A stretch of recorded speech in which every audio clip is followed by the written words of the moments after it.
Earlier this year, I finally got around to playing Dragon Quest III Remake. It was a good time, an adventure that felt both like the classic RPGs that focused more on adventure and gameplay over story while having plenty of modern updates and conveniences. However, I knew that Dragon Quest III was just one in the Erdrick trilogy, and that soon the first two games in the series would be coming with their own remakes. I wasn't entirely sure what to expect since, while I have been trying to get more into Dragon Quest, and Square Enix is definitely making my life easier with all these releases, I haven't done much research into individual games and their differences. Therefore, I was expecting more of the same that I had experienced, a fun adventure with modern graphics and quality of life features.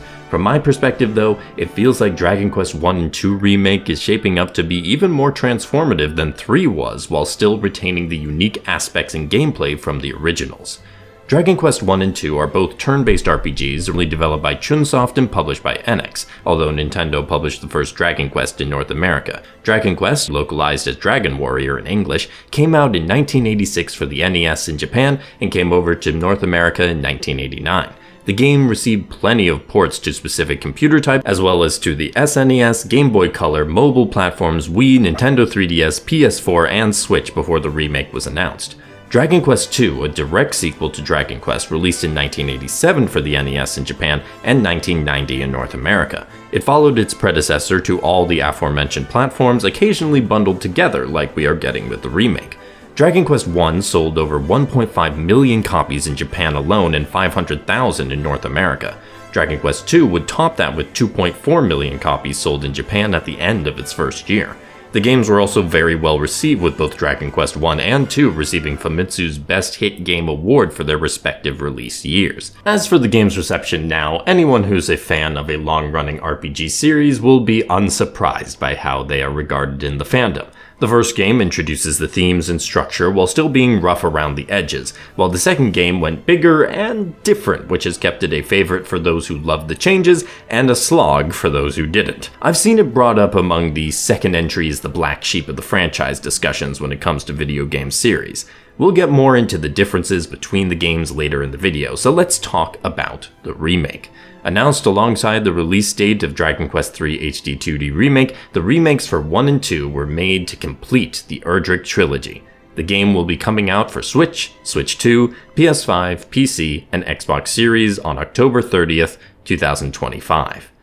Set after the events of Dragon Quest III, which is why that game was remade first, in Dragon Quest I you play as the descendant of the legendary hero Erdrick, who is summoned by the king of Alefgard to rescue the princess and the powerful sphere of light from the Dragon Lord. Yes, that truly is all I have to offer for the first game's story. It is a very standard plot and not much additional to it, especially since you are playing as a silent protagonist making a solo journey. However, given this game came before many of even the earliest RPGs thought of as pioneers such as Final Fantasy and Ys, this is to be expected. The second game takes place 100 years after the events of the first game and focuses on Erdrick's descendants in 3 kingdoms. A royal from each of the kingdoms of Middenhall, Cannock, and Moonbrook join in on this adventure, and with the remake, the princess of Cannock will also join to make it a proper 4-person party. They will set off to defeat the wizard threatening to summon a demon to bring destruction to the world. It does appear that the sigils that play an important role in Dragon Quest II's story will be incorporated into Dragon Quest I's as well, and I know there were hints in Dragon Quest III Remake at events that occur in these 2 games. This intertwining of the elements and world of the 3 games I hope will serve as a strong incentive for old fans to replay the games, as well as a nice fulfilling experience for new players such as myself in exploring this world and story. I'll admit Dragon Quest II certainly has me more intrigued on the story front than Dragon Quest I, but I'm going in with clear expectations on what these games will and will not be, and that means I can enjoy them without issue. As for gameplay, for Dragon Quest I, I'm anticipating quite the learning curve, as for your adventure in that game, you are a solo adventurer. No fellow party members, just you and the enemies. I'm not sure I've ever played a turn-based RPG with a solo party member for the whole game, and I'm honestly intrigued as to how it will be done. In the original Dragon Quest, your solo adventurer would only face off against single enemies. The remake has changed that. To balance that change out, your character has been given some new skills and powers connected with the aforementioned sigils to better take on this expanded challenge. Coupling this with the system of Dragon Quest, which has you targeting enemies based on enemy groupings and limited abilities/spells that can hit every enemy in a group, and you've got quite the challenge ahead of you. As long as the game isn't too grindy in order to take on the toughest bosses, then I think Dragon Quest I in particular will be an enjoyable challenge that stretches my battle tactics in a way other games have not been able to do. Dragon Quest II, then, will be more of a return to the Dragon Quest system I'm more familiar with, as with the new party member added, we will have 4 characters in the party. Unlike Dragon Quest III, though, where the characters were very customizable and changing jobs was a crucial aspect, in Dragon Quest II, the party members are pre-established. While having customizability and flexibility in character builds is something I enjoy in other games, I'm also a fan of well-tuned battle systems with established characters that you have to figure out how to best utilize. You can learn new spells via the scrolls in this game and Dragon Quest I, although in 2 only specific party members can learn certain spells. It really feels like these 2 games will give very different experiences from each other and from Dragon Quest III Remake, and that makes me excited to see for myself just how much they vary while still sticking with the classic Dragon Quest formula. The gameplay in Dragon Quest has always been a treat for me, and I have no doubt that that will continue for these games. Plenty of series staples from later games were not originally in Dragon Quest I and II, so part of the remake process was adding those in, along with various other additions to expand and enhance the gameplay experience.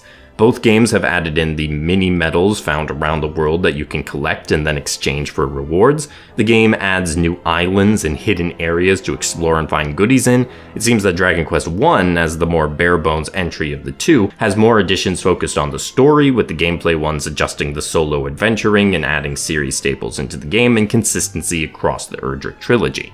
Dragon Quest II has a much larger addition. The ocean floor is now open for exploration. The ocean floor has its own set of monsters, a new quest about collecting memories, and story moments. Another minor addition is the Tombola minigame, which is a gacha-style game where you can get items or equipment by exchanging tickets. There are plenty of added features for the game that I hope to dive into, but next I want to talk about the biggest changes with the presentation. The visuals are gorgeously updated with the HD-2D style. They also still feel different from last year's Dragon Quest III HD-2D Remake. The definition and detail in the locations has improved, and despite it taking place in a land we are already familiar with from Dragon Quest III, it feels different. The few cutscenes shown off so far have strong dynamic elements, and the characters are more expressive in their sprites. I simply like the look of everything I have seen so far. Now, if only I can dress up all my party as cats like I did in Dragon Quest III. The game still has its limitations, such as first-person perspective for battle animations, but for those who enjoy the HD-2D style and the typical Dragon Quest experience, Dragon Quest I and II Remake embraces both well. The music is simply classic Dragon Quest, nothing particularly notable beyond that it is performed by a full orchestra for this release. The other major addition is voice acting. I do enjoy when games add voice acting in their remakes because there's a lot of character that comes out with those performances. I especially look forward to hearing them in Dragon Quest II, as Dragon Quest II has the more defined characters and therefore more material from which to work with in terms of performance.